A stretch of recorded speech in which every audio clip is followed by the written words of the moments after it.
Welcome to the We Are Libertarians Daily Podcast. I'm Hodey Johns. I am your host, and I'm joined by a new voice to you, not a new voice to me. It is Zach Ripp. Zach, how are you doing today?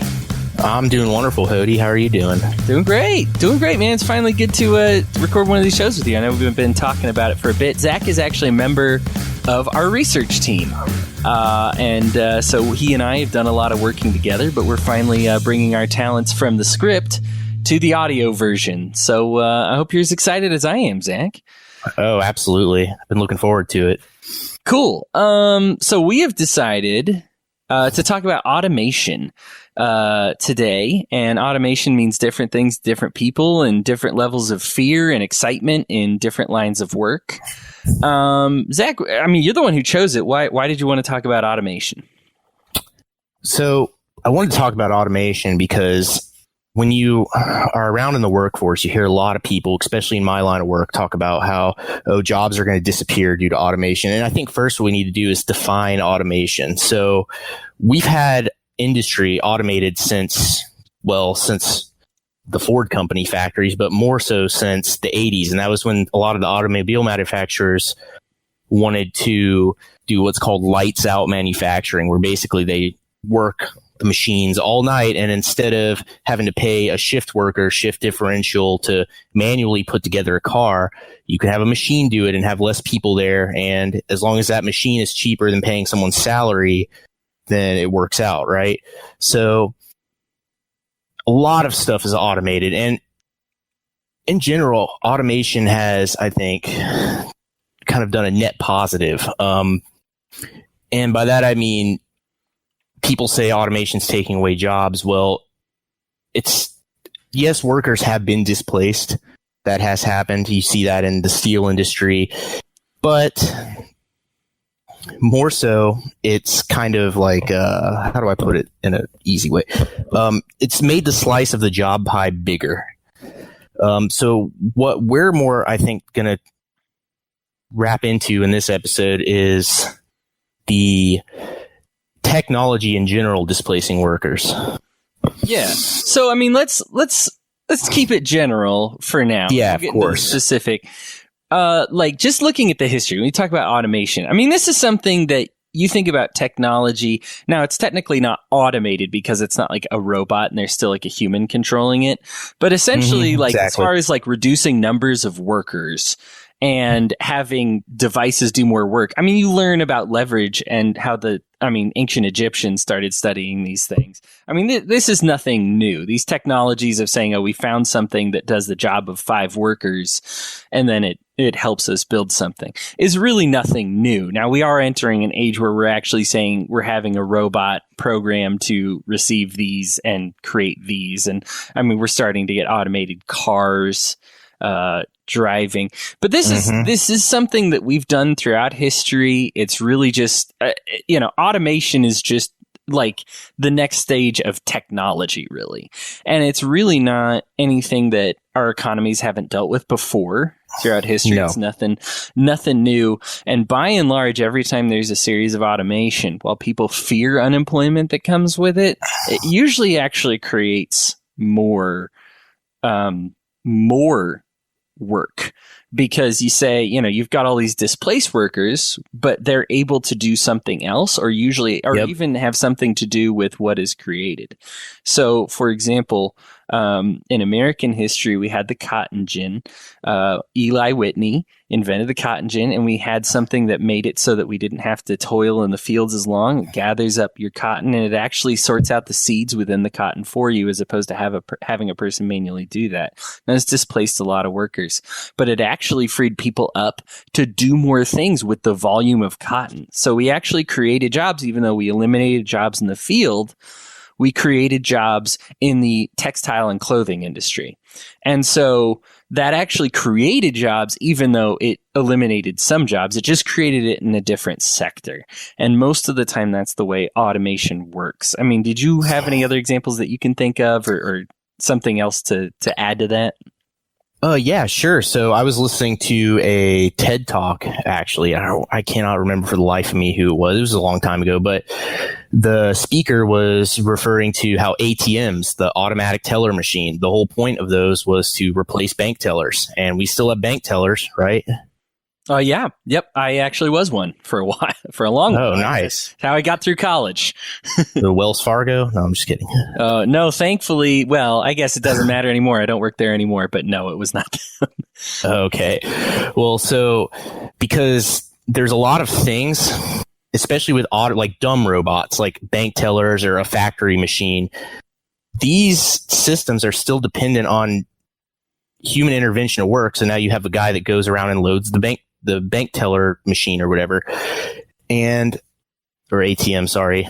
And on top of that, especially in the banking industry, what's heavily related to customer service, sometimes people don't want to just go to the ATM. There's business that needs to be handled that requires a human touch. So when ATMs were first coming out and people were predicting that, all the teller jobs are going to go away, they didn't. In fact, they grew. Yeah. I mean, yeah. That's another great example. Again, this is just, we can come up with tons. I mean, I was looking at Wikipedia. I'm like, I don't even know where to start, but I imagine most of our listeners can even think of something in their lifetime that has become automated, but the world keeps on turning. So, yes. So we're doing okay as far as automation goes. Now, I don't want to dismiss all the fears. In fact, some of the fears are actually pretty rational. Very rational. For automation, because there are certain things that we can maybe say won't actually create necessarily a new line of work entirely. One of those is like with trucking and driving. Because you don't necessarily, unlike cotton, which say, we have more cotton now as a result of this, and that's more something to do with it. You've literally just replaced a human, and you haven't actually, like, the job is still exactly the same, and you're not getting more output. You've just replaced the person with like a robot or with with the driving. And so that is a real fear. And one of the problems, and this is something that I've talked about in other episodes, and I'm sorry if you think economics is boring, but flat out, this is one of the problems that we have with a wage system. Because we used to be on a system where you were paid based on what you produced. Now, in that type of system, if we do that, then when we create new technology like this, it actually just decreases the workload for everybody. You don't have to, because it's not based on currency, it's based on GDP. So if you create more stuff, well, that makes and you have access to that stuff at a cheaper cost, then you don't have to work as hard. It just replaces X amount of hours that you would have had to work in your life, and you now work that much less. But now, because we're on an hourly system, right? We have these minimum wage laws. We have these really the wage system in general, as opposed to being based on stuff, is based on your hourly work. And so if we're cutting back on your hours, you're not going to make as much money. And so we've designed this economic system. This is a post-Keynesian economic model. Right. So Keynesianism comes into place in the 1900s, and we designed this national income identity equation. It's the same income identity that all the rest of the major countries in the world adopted. But there's a significant problem with it. And that's that GDP equals our total spending. And what we spend does not necessarily mean that we have GDP. Now, when you hear GDP, that just means stuff. All right. Don't overcomplicate your brain. It means stuff and services. So that's the actual value of our country. Now, the problem is that this system would suffer with automation because we'd be spending less. And so therefore our overall GDP would go down, which means the currency in the system would go down, which means our economy as a whole actually would suffer with just I guess we'll call it a net zero automation. We just replace a human with a robot, like in the case of drivers. It doesn't have to be that way, but that's the way we've got right now. And so we do need to take a look at these type of economic systems and say, well, that's one of the problems with the post-Keynesian model. And it's actually not as hard to change as you think. When we talk about national income identity is a lot like gender identity in the sense that you get to self-identify. A country gets to choose how its own currency is valued. Now, if you choose a bad equation, then people aren't going to use your currency, right? It's not going to be worth as much. And so we have to choose an equation that has some sort of checks and balances within it. Otherwise, it falls apart. So we can actually upgrade this equation.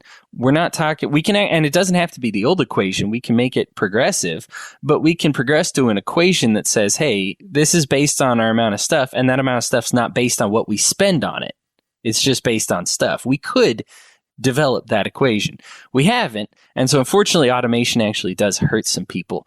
Do you have any of the, I talked a lot there, but do you have any of those same fears or anything that you wanted to input on that? Sure. So when we're talking about technology displacing people, or automation, there tends to be three perspectives kind of floating around. There's the optimistic one that it's going to liberate people from dangerous, monotonous work and free them up to be able to do other things or maybe more high skill labor.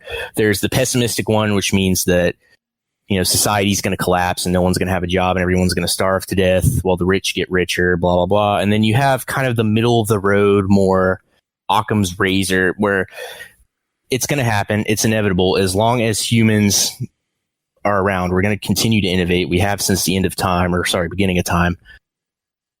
But we need to be prepared. And we need to have,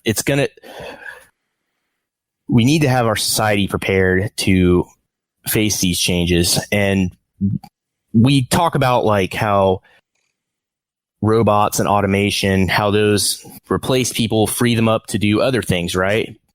Yeah. But what happens when, and this is where I'm going to get into AI and machine learning, what happens when a robot is intelligent and can learn and doesn't need to be programmed?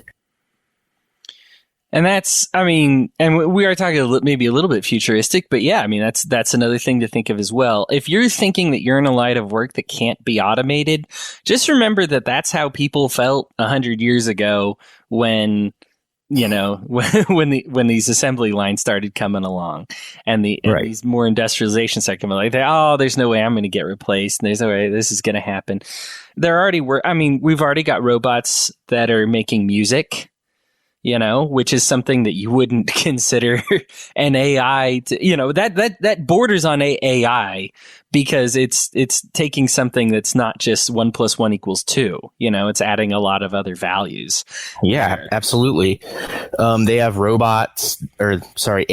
I don't know if that's the correct term, but that are able to diagnose and prescribe medicine, like diagnose illness and prescribe medicine. It doesn't, same with lawyers. They have AIs that they're programming or creating to take out the redundant, monotonous tasks that lawyers spend most of their time doing, like all the law research and whatnot. And it doesn't have to be perfect. It just has to be better than a human. That's it. And cheaper. Right. And the idea that I think a lot of it say, well, some people just want that friendly face.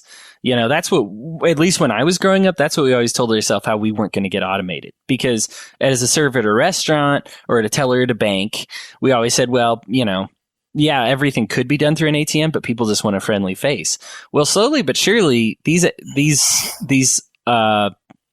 Autobots are starting to get friendly faces, and it's becoming difficult to compete with them so much. And so on top of the economic changes that we need to have, we also need some cultural and societal changes, as well as some psychological changes to think of, okay, if this is what our society is going to look like, because frankly, this is what our society is going to look like. You can illegalize it as much as you want, but as soon as another country chooses to legalize it, they have a significant advantage over you. So unfortunately, because, well, I say unfortunate, I look forward to automation. I guess you can throw me in one of the optimistic categories. But when another country starts to progress in that direction, then you just hold yourself back if you don't. And most of the time, countries usually unilaterally say, well, if one of us is going to do it, we're all going to do it, because we don't want to suffer because all you guys are getting ahead because we're taking some moral ground of, keeping people working at a less efficient rate, which I would say is not really moral, but I guess there's some, if you cling to your old economic truths, then I guess that's what you're going to do. Luddites. Yeah. Yeah. Luddites. Right. Don't be a Luddite. Yeah. You know what? Do you want to talk about the Luddites? Because actually, that is something that I think might be a new term to a lot of people listening to the show. Yeah, sure. As far as I know, they worked in textile factories, correct? And then they were getting displaced by machines in the 19th century, I think. I know a little bit about them. I have kind of like a passing knowledge of Luddites, but I know what it means.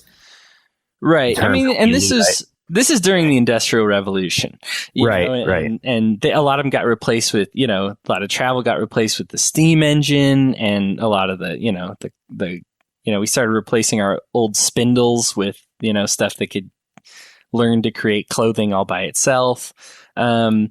But again, if we look at history from this, a lot, the Industrial Revolution was, you want to talk about a net positive. It is hard to mention a lot of negatives about the Industrial Revolution, unless you were one of the countries that was slow to get on the Industrial Revolution. But it really ended up being a good thing, even for the people whose jobs were displaced, because they ended up going into jobs that were less. We're talking, oftentimes with automation, you're talking about dangerous work that gets replaced first. You're talking about backbreaking work. You're talking about work that actually hurts you, that places you in danger, and really low wage work, and it frees you up to kind of to place yourself into a position where you're not risking life and limb every day. Something that gets automated more and more. People might be surprised to hear this because of automation and better fuel gathering technologies, as well as the fracking and shale and other oil gathering techniques. The United States actually in this past year became a net oil exporter as opposed to importer. We actually send out more oil than we take in, which is mind-blowing for me to live in a time where that's going on. But it's in large part due to the automation, because we don't have to have people making, and as perfect as you try to be, we don't have to have, people in mines all the time and do this whole gathering. We have some automated systems, and, we keep perfecting it. And so it does decrease the amount of jobs, but it's usually these dangerous jobs that we kind of have to have somebody for that could, and we've freed them up to do other things. In fact, you've seen the employment rate, the unemployment rate decrease, even though we've been replacing these workers, because especially with fuel, that makes a million more other jobs available, because fuel is kind of what makes our economy go, so that's been one of the things that helps out. To get into the psychology of it a little bit, when we're going through this automation, I was reading, so one of the books that we're reading for the book club right now, by the way, there's a We Are Libertarians book club. We're over on Goodreads. If you want to join us, just search for the We Are Libertarians book club and you'll find us. But we're reading them right now. And one of the things that he talks about is this fear of the future and the fear of automation. And what if instead of right now we know it is the Industrial Revolution, but we always tend to name this next stage as something really scary. And with the example he gives, and I really like it, is what if we had called it the post-agricultural revolution? Just give it this really scary, life after farming, because it freaks people out. Now we know that looking back at it, life after, I guess, hard work farming is not so bad, but if when you're in the middle of it, it freaks you out. I don't have a lot of comfort to offer somebody who's driving a truck right now, other than most of the time it's worked out in the past. And hopefully we do make some changes into our economy, but it tends to work out for the best.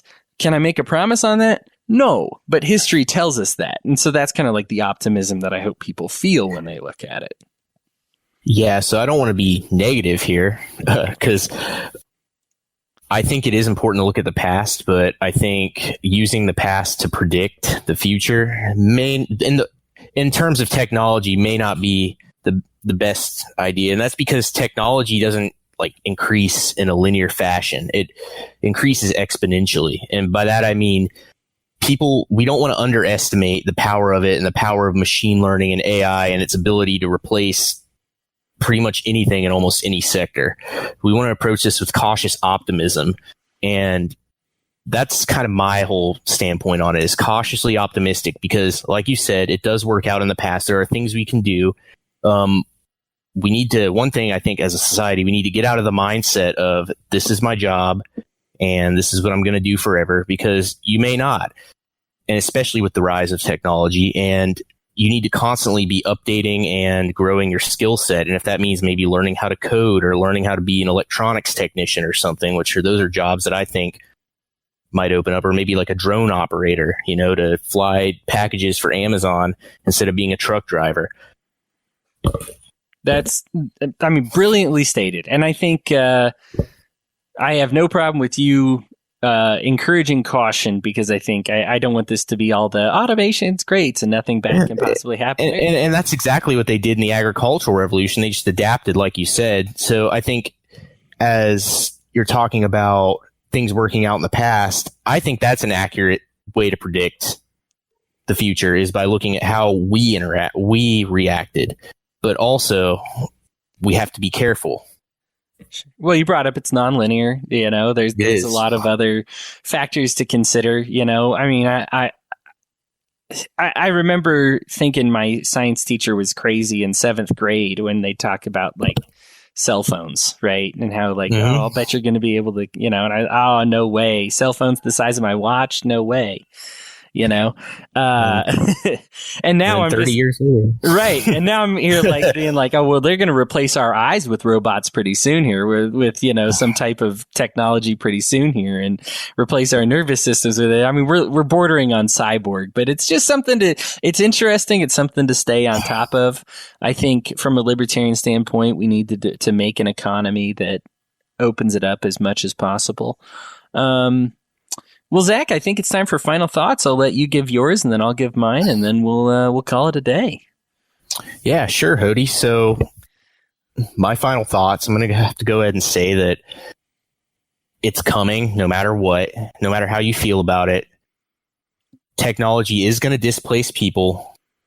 That's a fact. Well, it's not a fact yet, but I think it will be.